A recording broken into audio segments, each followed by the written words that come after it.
Hi guys, welcome to my channel, or welcome back to my channel if you have joined me here before. As always, it's a pleasure to have you.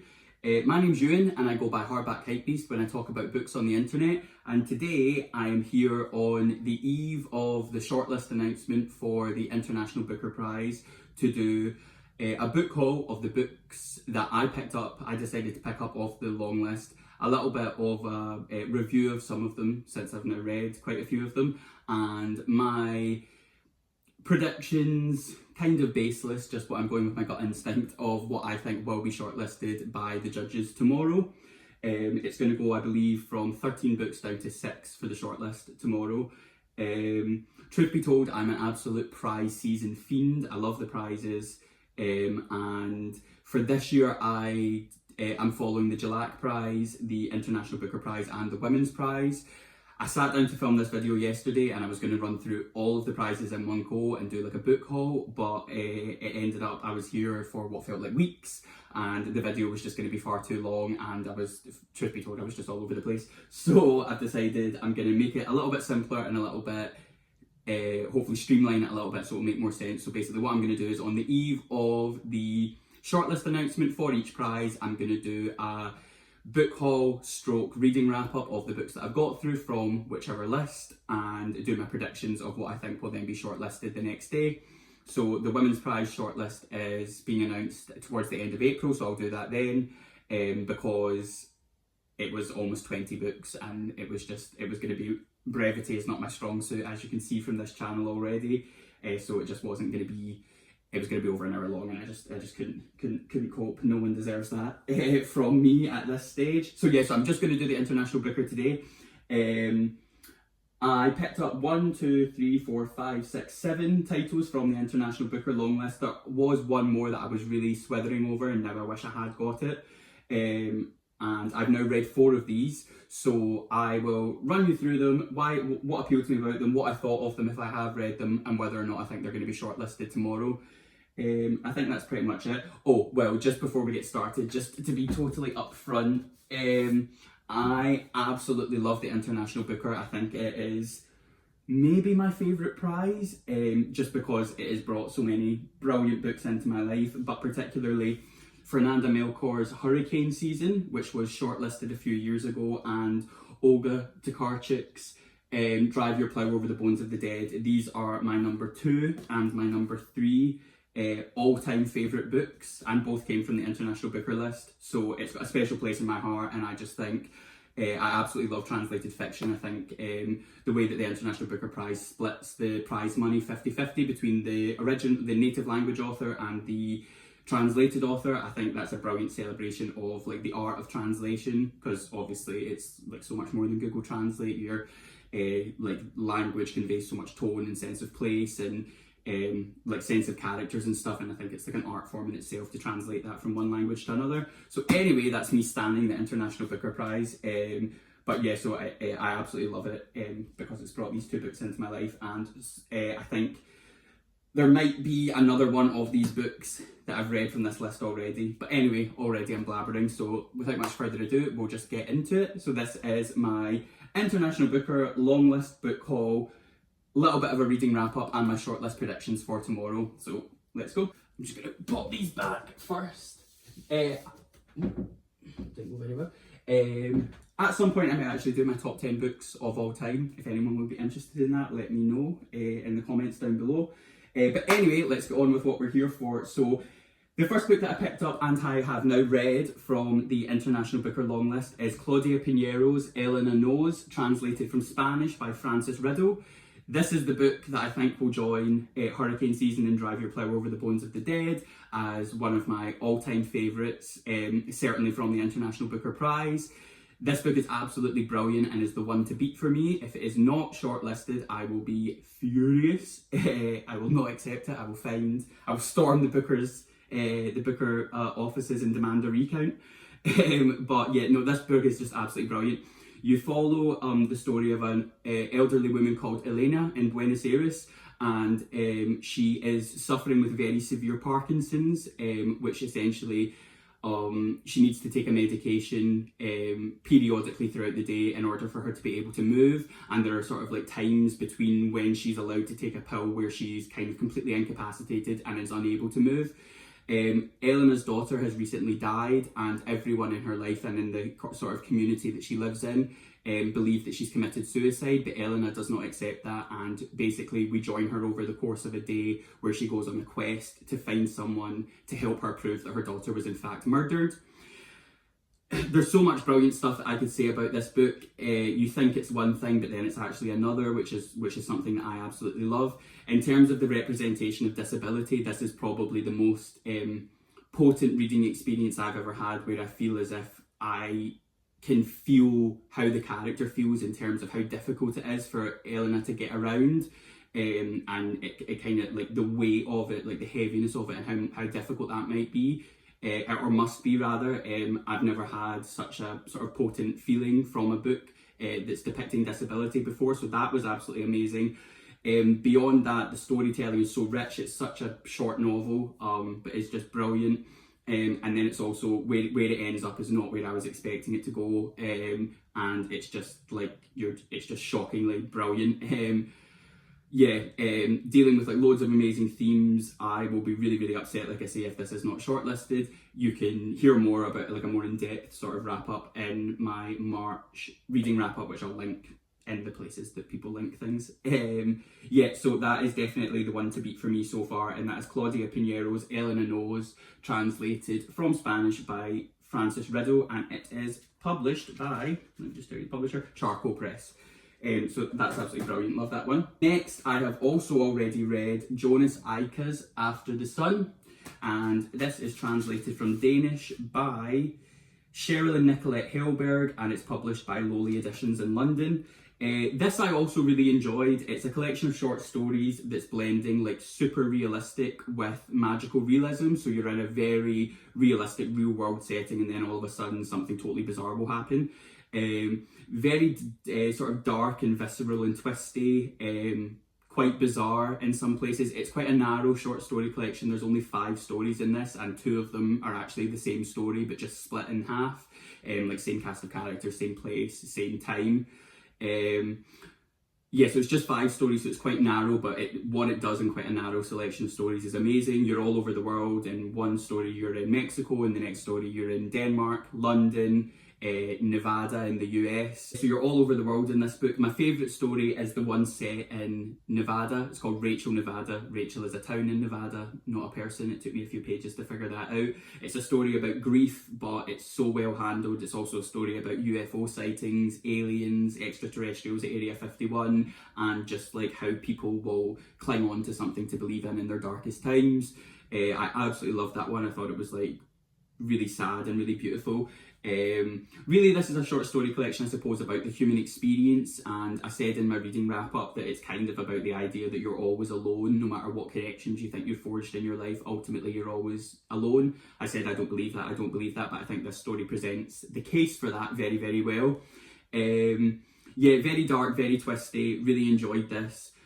In terms of whether or not I think it's going to be shortlisted, I'm going to say no, because as much as I did enjoy it, I don't think it will really, really stick with me. And other books on this list that I've read and in the past from the International Booker have really stuck with me. So that would be my prediction, but it's just based on just my opinion and my gut instinct. It's not really based on anything.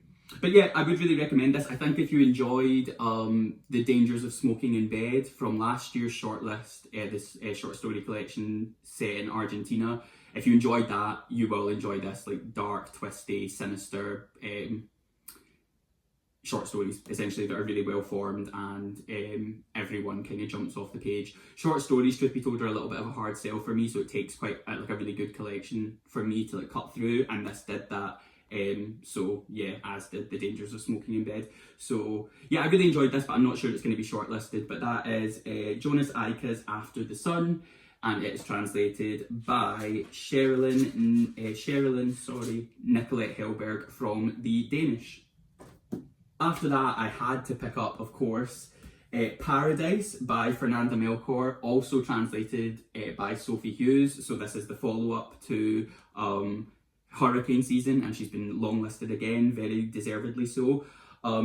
This is dealing with very, very similar themes as hurricane season, but I absolutely love this as well. Probably not as much, or definitely not as much, but it was equally brilliant. I just think it didn't quite punch through in the same way that hurricane season did to me.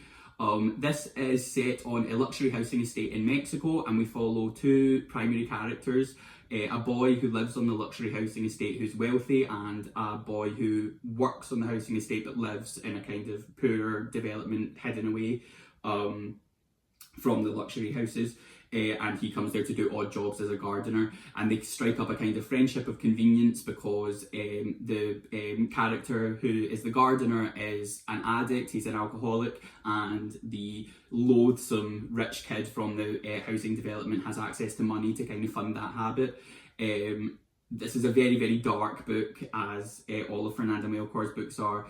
It goes to a very dark place. The kid from the housing estate is addicted to porn and kind of transfers that addiction, and a woman who lives on the housing development, who's the wife of a famous TV actor, becomes the kind of like root of his obsession, and it goes from there. Really, this is just a sort of like meditation on the darkness of or Fernanda Melchor's idea of the darkness of our humanity, our innermost thoughts, the things that we would never say, and what happens when we let them come out to play.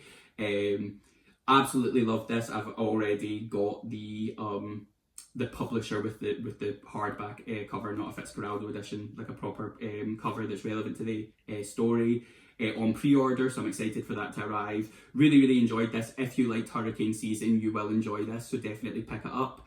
A little bit biased because I'm just a fan, but I think this will be shortlisted, and I'll be upset if it's not. But yeah, so that's Paradais by Fernanda Melchor, translated from the Spanish by Sophie Hughes.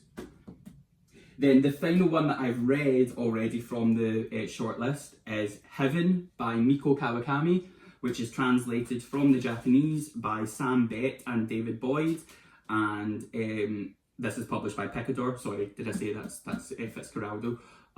Yeah, this is published by Picador. So this is like a much loved novel from a much loved author. This was my first foray into Meiko Kawakami's work. I feel like, for like my full thoughts, you can check out the March reading wrap up, but I was kind of a little bit indifferent to this book. Basically, you're following two central characters, an unnamed narrator and his friend, a girl called Kojima in his class.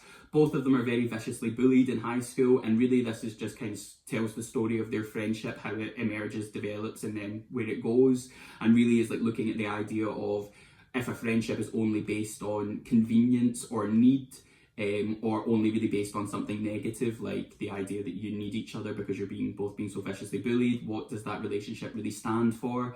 The depictions of like violent bullying in this are very quite hard going, quite hard to read. But what just didn't connect with me for this book is I felt like it's one of those books where it's like using plot to kind of drive discussion around these like wider philosophical points, and it just didn't really connect with me what Meiko Kawakami was trying to do with it. I've since spoken to people since my reading wrap up went up, and they've said, oh no, you need to try another book, like you will really like her. So I am open to trying another book, whereas as I said I wasn't in my March reading wrap up. But yeah, no, this just didn't quite hit the mark for me. I found it quite middling and a little bit forgettable. I didn't not enjoy it, but I won't remember it, and it didn't make me like desperate to pick up another one of her books. It did have loads of positive things about it, but just overall in the context of the rest of the books and just in the wider context of like the books that I enjoy, didn't love this one completely. So I'm going to go ahead and say this isn't going to be shortlisted, but I have a sneaky suspicion that it probably will, just because I know there's loads of love for this author at the moment, and I think loads of people have really loved this, and it was more just a me thing. So that is Heaven by Meiko Kawakami, translated from Japanese by Sam Bett and David Boyd. Okay, so now we're getting into the 3 books from the long list that I purchased that I have not yet read, just because I've run out of time, because the lead time between the long list announcement and the short list announcement for the International Booker is very short. So yeah, I just ran out of time and I was reading other stuff as well. So these are 3 that really interested me and I've picked up but not yet read. So the first one is Cursed Bunny by Anton Hur. Cursed Bunny by Bora Chung, translated by Anton Hur from Korean, and this is published by Honford Star.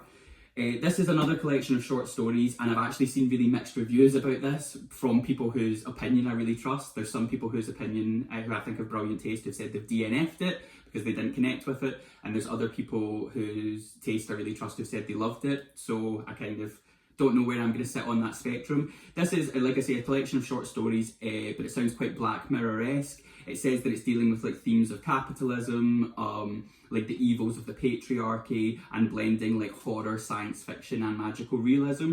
So I'm obviously here for all of that. I think it's quite a diverse collection. There's quite a few stories in here. 1, 2, 3, 4, 5, 6, 7, 8, 9, 10 stories. And yeah, so I'm really excited to get to this and see where I sit. Like I say, I think the stories are quite diverse, so it might be that you love one story but don't really love another one so much. So I'll report back once I get to it. Just because of the variety of responses that I've seen, I'm going to say that this isn't going to be shortlisted, just because I don't think there's been, like some of these books I've seen like amazing responses and everyone's loving it.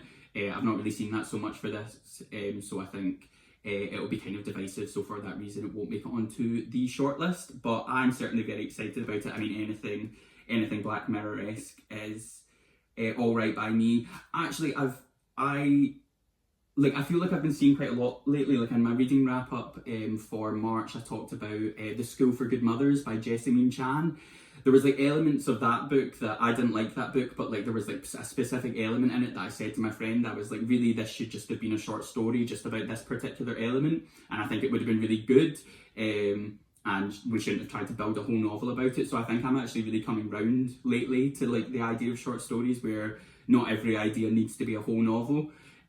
So yeah, and I think Black Mirror-esque type things really lend themselves to being like short, sharp, sucker punch moments. So yeah, excited about this. That is Cursed Bunny by Bora Chung, translated from Korean by Anton Hur. Oh, the back's really nice as well. Love the colours. Next, I picked up, and I'm really excited to get to this. This was the next one I was going to read, but I've just run out of time, but I am definitely going to read it. That is Love in the Big City by San Young Park. And this is also translated from Korean by Anton Hur. So Anton was busy this year. And this is published by Tilted Axis Press. I absolutely love the cover on this. This tells the story of two young young adults in Korea, and they're sort of at that age where they're going out every night, loving their lives, having the best time ever. One of them's gay, the other one's straight, and it's a boy and a girl. And I think what it's about is they're living this like hedonistic, young, like carefree lifestyle, and then the girl decides that she kind of wants to step away from that, not necessarily settle down, but kind of like focus on other parts of her lives and start to like grow up, quote unquote, a little bit. And the boy isn't really ready for that. And this is just my impression of this, but I think this is kind of looking at like the differences between the gay and the straight experience and how it can feel quite isolating, and how as you grow up, like the expectations that are on you of what your life will then look like are quite different. So and that's not true of everyone, but just generally. And like maybe like if you've grown up in a friendship group where you're the only person that's gay, as you get older, like the gay and the straight experience might not be the same, so that how that can be quite a lonely and isolating feeling, and how you kind of like find your tribe thereafter. Like I say, I don't know too much about this, but that's just my impression of it. I think this is going to be really brilliant.